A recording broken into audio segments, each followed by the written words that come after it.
Yes, yo. Bring out the popcorn. Guguru. Bring it out. Popcorn. Yeah, we got a lot to talk about. Popcorn. Check it out. Woo. Chop. Chop that popcorn.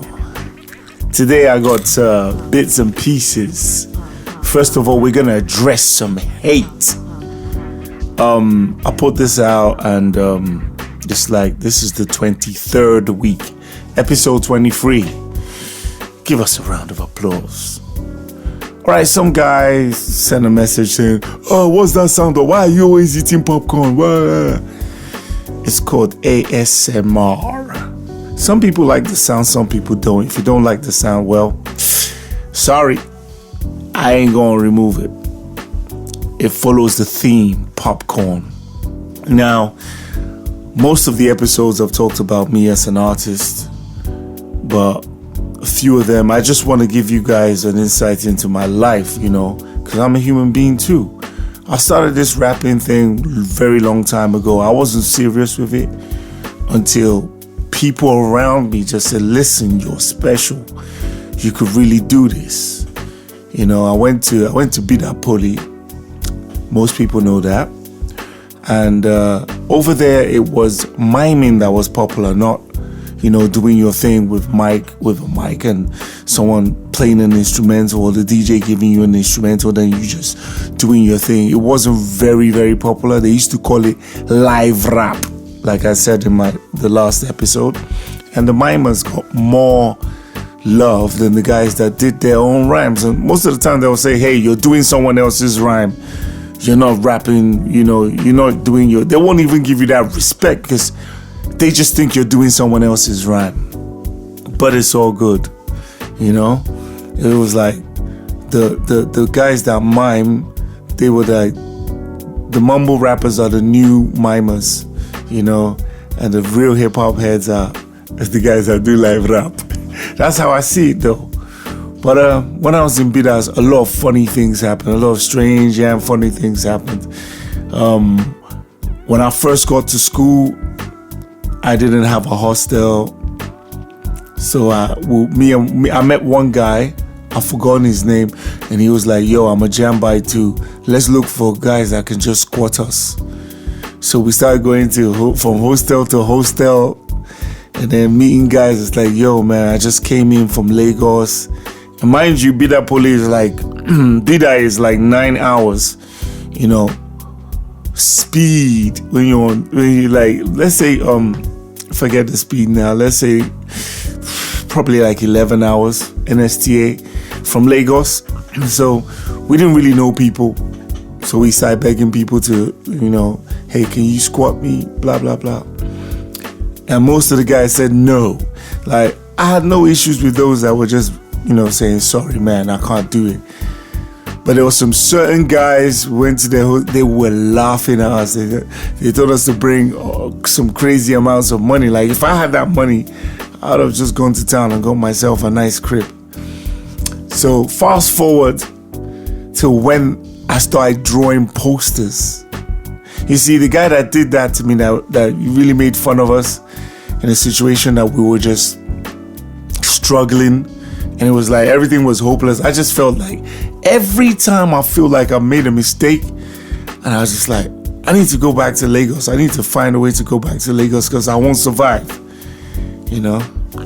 Every time that happens, something comes through. That's why you guys gotta believe in God, man. There is a God.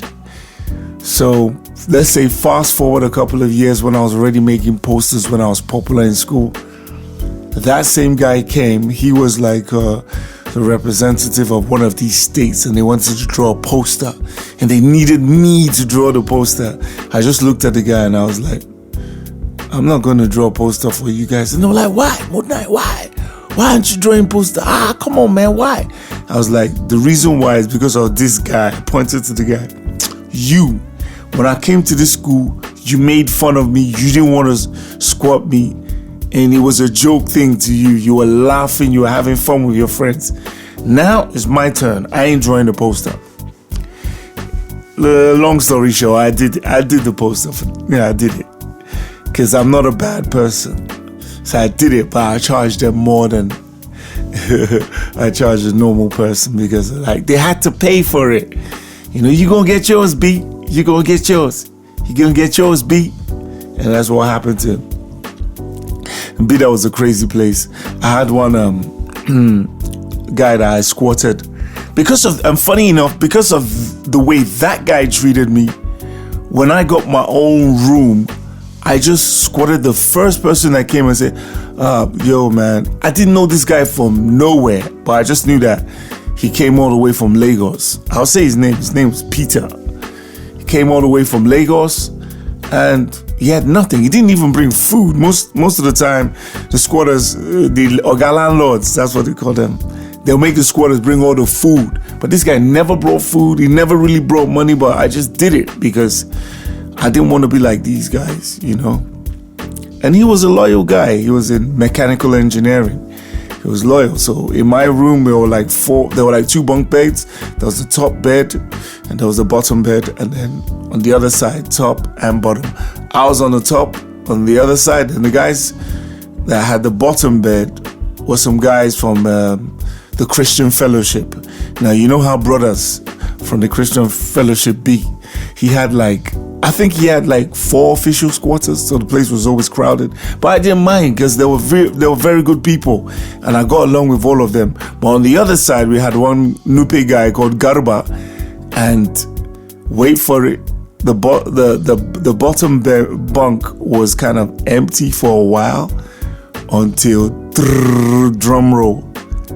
One guy shows up. This guy is like, I think around that time, he was in his late 30s.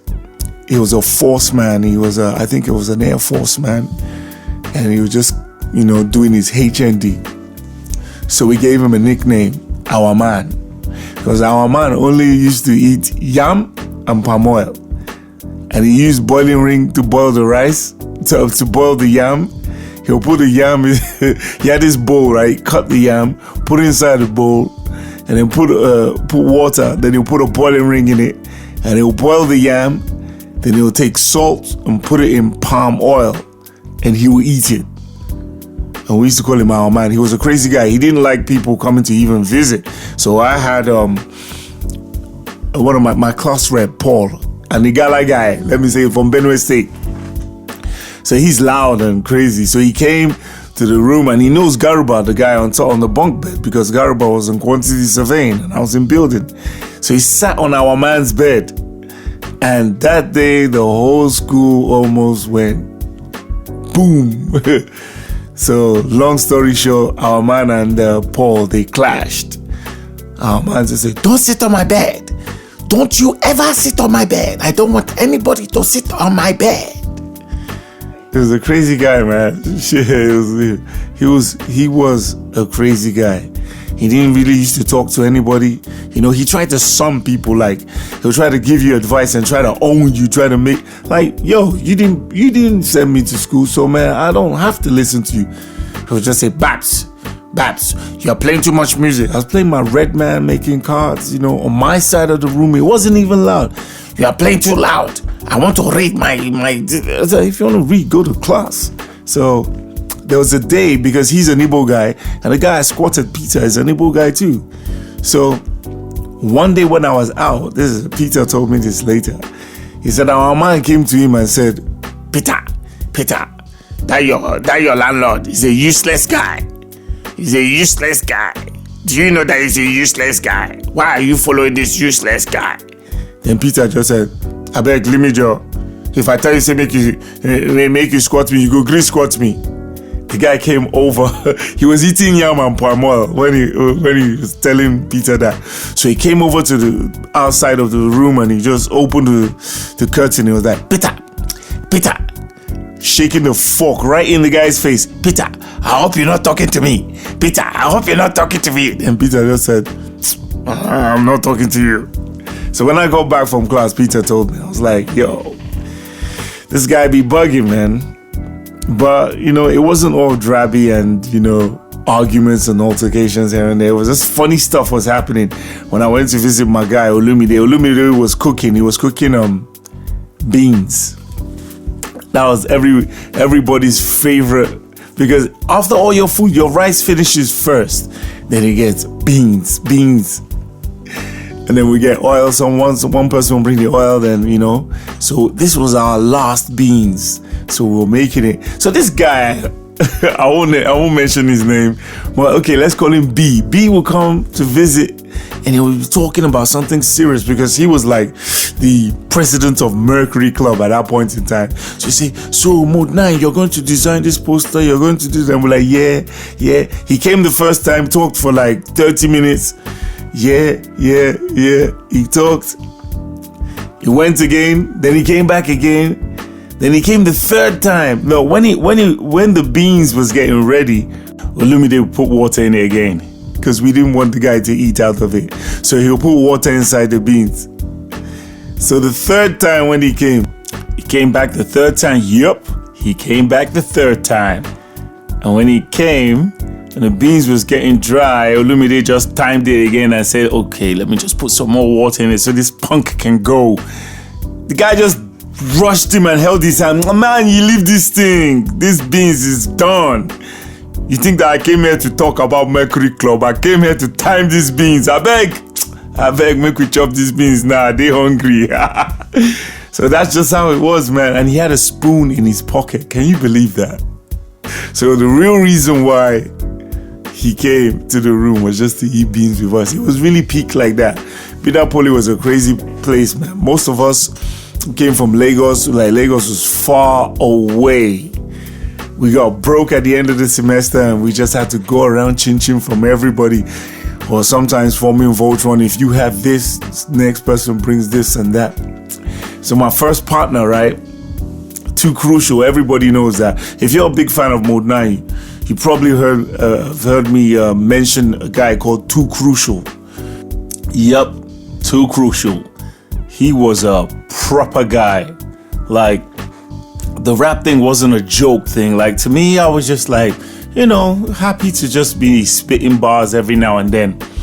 But he was the one that told me. He was younger than me. He was a couple of years younger than me. And he was like, listen, if we're going to perform, we have to have a costume. We have to dress like we're really from New York. We have to watch music videos. I remember us going to the student center to go watch a lot of music videos. We watch Rest in Peace Guru, Gangstar. We watched Fat Joe. And then he was like, I need these boots. And then someone was like, there's somebody in Hostel H that has these boots. We'll go all the way to Hostel H and go and look for the person and beg the person, please give us your boots. We're going to use it to perform. You know, we were on that type of tip. It was crazy. And even if we did something and we made a mistake, right? And the crowd loved it, Too Crucial will be pissed after. You know, he was that kind of guy that was a proper, he wanted everything to be done properly. And that's why we always had love, because, you know, I had that rap skill. Too Crucial was the organizer. He's the one that taught me about stagecraft. You see, you can't just, if you go to a show as an artist, right? Excuse me, I got a belch. I'm drinking champagne. Shout out to Linzer. So, if you go to a show and you're dressed worse than your fans, I mean, everything's defeated, man. You can't be dressed in a BYC white t-shirt and faded skinny jeans and then some Paco All-Stars, some Converse All-Stars, old All-Stars that's already fading. You can't go to a show. If you know how to spit bars from here to the end of the earth, man, they're not going to respect you. You have to go like Busta Rhymes. You know, Busta Rhymes, there's a video that Busta Rhymes just put out with Belle Biv DeVoe, you know, Out of My Mind. I mean, you have to go with some mink coats. You have to, with a custom made Timberland boots, you have to look the part. That's what Too Crucial always used to tell me. You have to look the part. Even if you borrow the clothes, you have to look the part. You know, so that's what I learned. And then stagecraft, how to occupy the stage. And there's this thing, right? me and Too Crucial, this is our rule. If two people are on stage and by any chance, even if the crowd is really enjoying it, going crazy, the moment those two people bump into each other, that's the end of the show. That's the end. It's a failure. You can't bump into each other. It's not possible. If you do that, you've spoiled the whole show. So you be moving rowdy, but never bump into each other, because if you do that, you've messed the whole show up. And come to think of it, I used to think, come on man, you're going too far. And come to think of it, I'll sit down and I'll think, watch some people on stage and they'll just be bumping into each other. I'm like, these guys aren't serious, man. This is not how to perform. So man, more tips, man. I got tips for you for next week. I also got another story, something you guys are gonna really enjoy. Peace, y'all. Popcorn. It's a movie. Ta-da.